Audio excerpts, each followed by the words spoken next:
বাংলাদেশের ইতিহাসের নৃশংসতম হিটলারকে তারা তাদের দেশে আশ্রয় দিয়ে আমার স্বাধীনতা, সার্বভৌমত্ব, বিচার, মানবাধিকার প্রত্যেকটা জিনিসকে তারা প্রশ্নবিদ্ধ করেছে।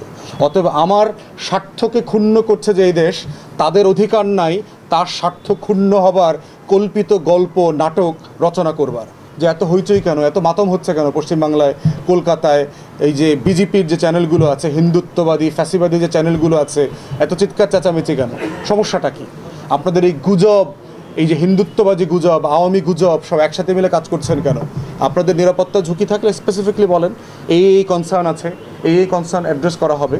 এবং সেই ব্যাপারে আমরা যেহেতু কোনো নেইবারকে, কারো সার্বভৌমত্বকে আমরা কোনো ডিস্টার্ব করব না, এই ব্যাপারে আমাদের রাষ্ট্র আকারে আমাদের কমিটমেন্ট আছে। পাকিস্তানের একটা জাহাজ কয়দিন আগে আপনারা দেখেছেন যে করাচি থেকে এসছে, এবং বাংলাদেশের অনেক গণমাধ্যম এমনভাবে খবরটা তো করেছে যে অ্যাজ ইফ গত 53 বছরে পাকিস্তান থেকে কোনো জাহাজ বাংলাদেশে আসে নাই। আসলে ব্যাপারটা তা না। পাকিস্তান থেকে রেগুলার বাংলাদেশে জাহাজ আসা যাওয়া করে। যেটা হয়, হয়তো কন্টেইনার শিপ এই প্রথমবার এসছে। জেনারেল যে কার্গো শিপ আছে, বাল্ক শিপ আছে, এগুলো পাকিস্তান থেকে রেগুলার যাওয়া আসা করে। তা না হলে আমাদের সাথে এই যে $1 বিলিয়ন যে ব্যবসা বাণিজ্য আছে, সেগুলো কিভাবে হচ্ছে? পাকিস্তানের পেঁয়াজ তো আওয়ামী লীগ সরকারও আনছে।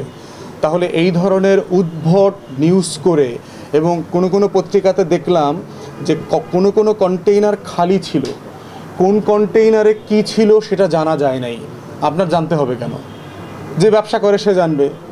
আপনাদের রেভিনিউ বোর্ড আছে, বাংলাদেশ ব্যাংক আছে, ওখানকার কাস্টমস ভ্যাটের যে গোয়েন্দা আছে, ওদের কিন্তু নিজস্ব গোয়েন্দা সংস্থা আছে।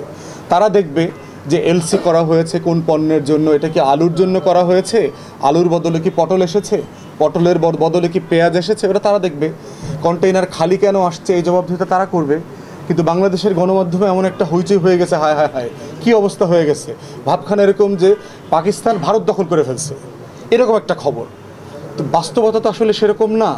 পাকিস্তান তো ভারত দখল করে নাই, পাকিস্তান বাংলাদেশও কোনোদিন দখল করতে পারবে না।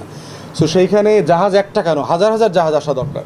কারণ জাহাজ আসা মানেই হচ্ছে বাংলাদেশের সাথে ব্যবসা বাণিজ্য বাড়বে, বাংলাদেশে বিনিয়োগ বাড়বে, আমাদের আমদানি রপ্তানি বাড়বে, আমাদের কর্মসংস্থান বাড়বে। পাকিস্তান তো কোনো নিষিদ্ধ দেশ না, তাদের সাথে তো আমাদের কূটনৈতিক সম্পর্ক আছে। ভারতের সাথে যেমন আছে, পাকিস্তানের সাথেও আছে।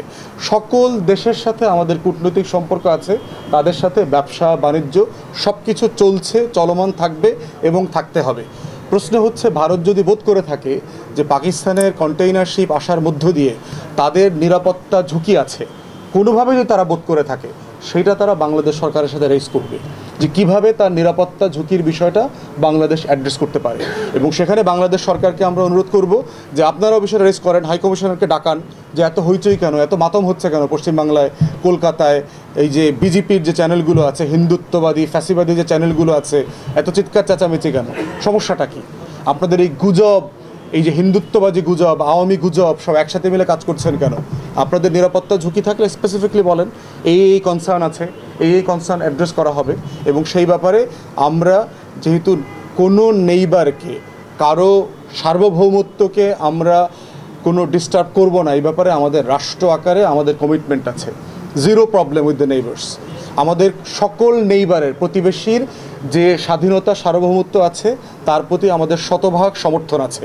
এটার ব্যাপারে আমাদের মধ্যে কোনো দ্বিতীয় কোনো ভাবনা নাই। তাই ভারতের সার্বভৌমত্ব ক্ষুণ্ণ হয় এমন কোনো কিছু বাংলাদেশ করে নাই, কখনো করবে না। বরং ভারত করছে, প্রতিদিন করছে। বাংলাদেশের ইতিহাসের নৃশংসতম হিটলারকে তারা তাদের দেশে আশ্রয় দিয়ে আমার স্বাধীনতা, সার্বভৌমত্ব, বিচার, মানবাধিকার প্রত্যেকটা জিনিসকে তারা প্রশ্নবিদ্ধ করেছে। অতএব আমার স্বার্থকে ক্ষুণ্ণ করছে যে এই দেশ, তাদের অধিকার নাই তার স্বার্থ ক্ষুণ্ণ হবার কল্পিত গল্প, নাটক রচনা করবার। অতএব এই গল্প রচনা করা বন্ধ করে দিয়ে আমরা চাই দ্বিপাক্ষিক সম্পর্কটা পরিপক্ক আকার ধারণ করুক। এই সম্পর্কটা যেন আমরা সামনে নিয়ে যেতে পারি। এইটা হচ্ছে আমাদের পাকিস্তান থেকে ব্যবসা বাণিজ্যের সাথে, এর সাথে কোনো সম্পর্ক নাই। ব্যবসা চলবে, ঝুঁকি থাকবে, ঝুঁকিকে অ্যাড্রেস করতে হবে। সেটা আমরা কীভাবে কাজ করতে পারি আমরা সেটা দেখব।